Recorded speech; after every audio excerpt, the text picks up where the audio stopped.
Welcome back to the .NET Way. You're watching episode 24 of our .NET Core interview series. Today, we are talking about something every senior developer must master to scale enterprise applications: creating and publishing new Get packages. Let's dive into a 20-question masterclass and see how Arohi builds reusable libraries, automates versioning, and shares code securely across teams. Welcome, Arohi. Thank you.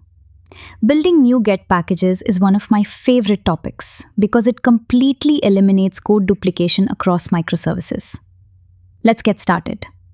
Arohi, let's start at the foundation. What exactly is a new Get package? A new Get package is essentially a .NET package file, which is a compiled zip archive. It contains compiled code, DLLs, package metadata, and dependency version lists. We create them to share reusable functionality across multiple projects or development teams, so we don't have to copy-paste code from one repository to another. Is any code suitable for a package, or are there rules? Not everything should be a package. Business logic specific to one application should stay in that application. We package reusable, stateless, and cross-cutting concerns. Examples include custom logging frameworks, standardized HTTP clients, custom authentication middleware, and shared domain abstractions. What's your typical workflow to create one? I start by creating a standard .NET class library project. Once the project is created, I write the reusable code and then move to the .csproj file to add the specific nuget metadata that tells the compiler this isn't just a library, it's a package. What if your company has some legacy .NET Framework apps and some modern .NET 8 apps? Can one package support both? Yes, we use a feature called multi-targeting. By changing target framework to target frameworks, plural, in the csproj file, the compiler generates DLL files for both .NET Standard 2.0 for legacy compatibility and .8 for modern performance inside the same new Get package file. What essential metadata do you include in the .csproj file? You need to define the identity and information of the package. This XML metadata tells nuget.org, all your private feed, exactly what the package is, who made it, and what version it is. How do you make the package look professional on the new Get UI? I embed a README file and an icon directly into the package. You include readme.md and logo.png in your project root and map them in the csproj file. When developers look at your package in Visual Studio's new Get Package Manager, they see a beautiful logo and full documentation. What if your NuGet package uses a third-party library, but you don't want the consumer to see it? That's a great senior level question. We use PrivateAssets. By setting PrivateAssets equals all, the dependency is used internally by our package, but it is not passed down as a transitive dependency to the application that consumes our package. This prevents version conflicts. How do you actually generate the NuGet package file? I use the .NET CLI pack command. This compiles the code in release mode, reads the metadata, and drops a new Get package file inside the bin/release folder. Before publishing it to the world, how do you test it? Never publish untested packages. I test it locally using a local NuGet feed. I push the generated .NuGet package file to a local folder on my hard drive, configure that folder as a NuGet source, and install it into a dummy project to ensure everything works perfectly. How do you handle versioning? I strictly follow semantic versioning, or semver. Version 1.0.0, initial stable release. Version 1.1.0, minor version, new features, backward compatible. Version 1.1.1, patch version, bug fixes only. Version 2.0.0, major version, breaking changes. How do you publish a beta version for testing? I use the version suffix tag. This generates version 1.2.0 beta 1. Visual Studio automatically hides pre-release packages unless the developer explicitly checks the Include Pre-release box in the new Get Package Manager.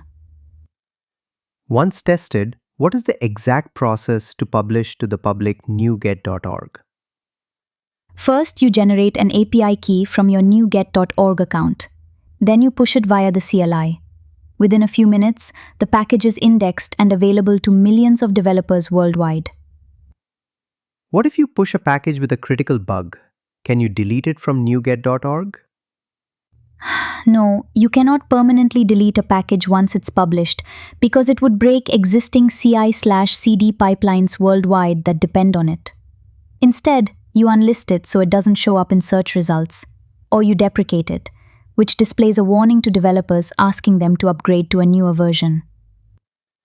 What if the code contains proprietary company secrets? Where do you host it?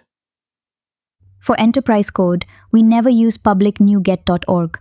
We host a private feed using services like Azure Artifacts, GitHub packages, or self-hosted solutions like ProGet or Baget. Only authenticated company developers can pull packages from these feeds. If you have a private feed, how does the .NET CLI know where to find it? We use a nuget.config file placed in the root of our source code repository. This tells .NET Restore to search both the public NuGet registry and our private Azure Artifacts feed when looking for dependencies. Do you run .NET Push manually from your laptop in production? Never. We automate the entire process using GitHub Actions or Azure DevOps. When a developer merges code into the main branch, the pipeline automatically increments the version number, builds the .NU PKG, and securely pushes it to our private feed using pipeline secrets. If a developer installs your package and it throws an exception, how can they debug it if they don't have the source code? We enable SourceLink and generate symbol packages called SNUPKG files. This creates a secondary symbols file.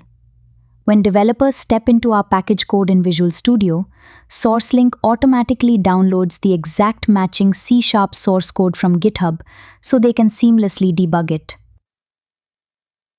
What are deterministic builds in the context of NuGet? By setting deterministic to true in the project file, we guarantee that compiling the exact same source code will always produce the exact same byte-for-byte binary output. This is crucial for security, ensuring that the NuGet package file hasn't been tampered with. How do you provide IntelliSense tooltips for developers using your package? You have to tell the compiler to include your XML comments. By enabling this, the compiler packages an .xml file alongside your .dll. Now, when a developer hovers over your methods in Visual Studio, they see the descriptions and parameter hints you wrote. Final question. Tell us how creating NuGet packages directly impacted your work. At my current company, we had 15 microservices, and every team was writing their own Serilog configuration and JWT authentication logic. I extracted all that logic into mycompany.core.logging and mycompany.core.security NuGet packages. We hosted them on Azure Artifacts. It instantly standardized our microservices, reduced code duplication by thousands of lines, and made updating our security logic as simple as bumping a NuGet version number. What a fantastic breakdown, Arohi. NuGet packages are a superpower for scaling enterprise software, and you just gave our viewers the ultimate guide on how to build, secure, and distribute them like a senior architect. If this masterclass helped you, hit the like button, drop a comment below telling us what your first NuGet package will be, and subscribe to the .NET Way. In episode 25, we'll wrap up the entire series with a massive full technical round simulation, the ultimate finale. Thanks for watching. See you there.